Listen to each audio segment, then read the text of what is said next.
कायम काही सामान्य लोकांच्या मनात असतो, तो म्हणजे आंबेडकरांनी बौद्ध धर्मच का स्वीकारला. 24 मे 1956 रोजी मुंबईच्या नरे पार्कवर बुद्ध जयंती साजरी होत होती आणि त्यातच डॉक्टर बाबासाहेब आंबेडकर यांनी एक ऐतिहासिक घोषणा केली. येत्या ऑक्टोबर महिन्यात आपण बौद्ध धर्माचा स्वीकार करणार आहोत आणि ठरल्याप्रमाणे 14 ऑक्टोबर 1956 रोजी नागपूर इथल्या दीक्षाभूमी मैदानावर विधिवत बौद्ध धर्माचा त्यांनी स्वीकार केला. यामागे त्यांचा उद्देश असा होता की दलित समाजाला दारिद्र्य, अज्ञान आणि सामाजिक अन्यायापासून मुक्ती मिळावी आणि त्यांना आत्मसन्मानाने जगता यावं. याच उद्देशाने बाबासाहेबांबरोबरच त्यांच्या लाखो अनुयायांनी देखील बौद्ध धर्माचा स्वीकार केला होता. या ऐतिहासिक घटनेनंतर आजतागायत एक प्रश्न कायम काही सामान्य लोकांच्या मनात असतो, तो म्हणजे आंबेडकरांनी बौद्ध धर्मच का स्वीकारला. बाबासाहेब यांचे ऐतिहासिक धर्मांतर होण्यापूर्वी त्यांनी BBC वरून एक भाषण केलं आणि त्या भाषणात त्यांनी आपल्याला बौद्ध धर्म का आवडतो याबद्दल विचार मांडले होते.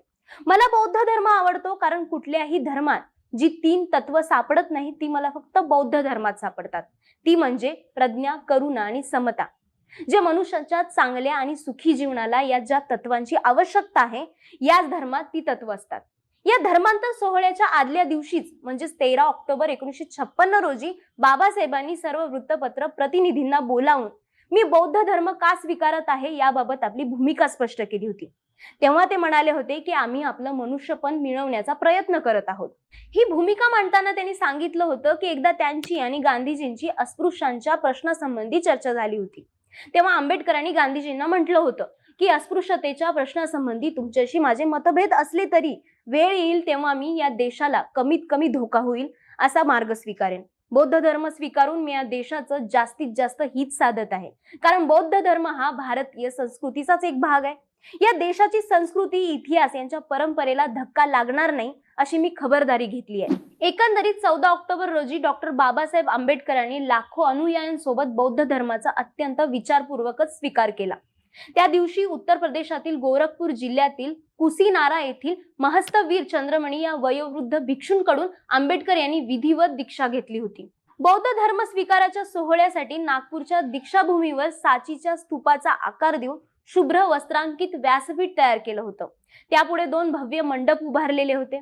बौद्ध धर्माचा स्वीकार करण्यासाठी बाबासाहेब आंबेडकर आपल्या पत्नी सविताबाई यांच्यासह सहाध्यायी रट्टू आणि इतरांसह दीक्षाभूमीवर पोहोचले होते. तेव्हा त्यांनी नवीन पांढरं रेशमी धोतर, पांढरा सदरा आणि वर पांढरा लांब कोट असा पेहराव केला होता. तर सविताबाईंनीही पांढरी शुभ्र साडी नेसली होती. सुमारे 3 लाखांच्या जनसागराने त्यांचं उत्साहाने स्वागत केलं. शपथविधीसाठी बाबासाहेबांनी स्वतः सगळा मजकूर तयार केला होता. सकाळी 9 वाजता सुरू असलेला हा सोहळा पाऊण तासात संपला.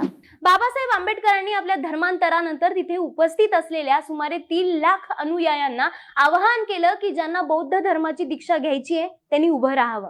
यानंतर सगळ्यांनी उभं राहून बौद्ध धर्माची दीक्षा घेतली.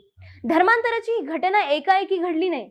बऱ्याच विचारानंतर डॉक्टर आंबेडकरांनी हा निर्णय घेतला होता. डॉक्टर आंबेडकरांचं सार्वजनिक कार्य 1919 ते 20 पासूनच सुरू झालं होतं. 1927च्या महाडच्या सत्याग्रहापासून ते दलितांचे महत्वाचे नेते म्हणून पुढे आले होते. बाबासाहेबांनी धर्मांतराच्या पर्यायाचा गंभीरपणे विचार केला. आपल्या अनुयायांना हा निर्णय पटवून देणं सोपं नाही याची जाणीव बाबासाहेबांना कधीच झाली होती. येवला परिषदेनंतर त्या ठिकाणी जाहीर सभा मेळावे भरून त्यांनी या प्रश्नावर जागृती घडवून आणली. अनेक शतकांपासून सुरू असलेला अन्याय झुगारून देण्यासाठी बाबासाहेब आंबेडकरांनी घोषणा केली, मी हिंदू म्हणून जन्माला आलो ते माझ्या हातात नव्हतं, पण मी हिंदू म्हणून मरणार नाही हे मात्र माझ्या हातात आहे. धर्मांतरित महत्वाचा मुद्दा म्हणजे धर्मांतर का करायचं आणि कोणता धर्म स्वीकारायचा हे प्रश्न डॉक्टर आंबेडकरांच्या दृष्टीने महत्वाचे होते. तसं पाहायला गेलं तर मुस्लिम, ख्रिश्चन आणि इतर अनेक धर्मांचा त्यांच्या पुढे पर्याय होता. तसे प्रस्ताव देखील त्यांना आले होते.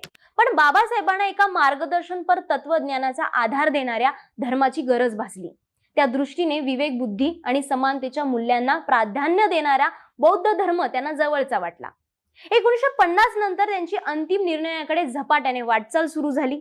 राजकीय फायदा तोट्याच्या हिशोबापेक्षा व्यक्तीला उन्नत जीवनाचा अनुभव देणं आणि समानतेवर आधारित समाज निर्मितीचा मार्ग खुला करणं हे त्यांनी महत्त्वाचं मानलं.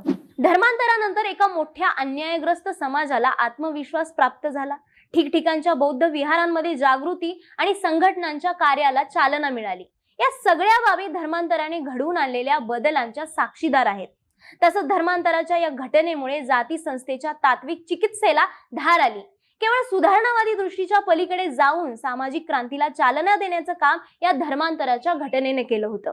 धर्मांतराचा निर्णय घेतल्यापासून ते प्रत्यक्ष बौद्ध धर्माचा स्वीकार करेपर्यंतच्या या काळात आंबेडकरांना विविध प्रकारच्या टीकांना सामोरं जावं लागलं होतं.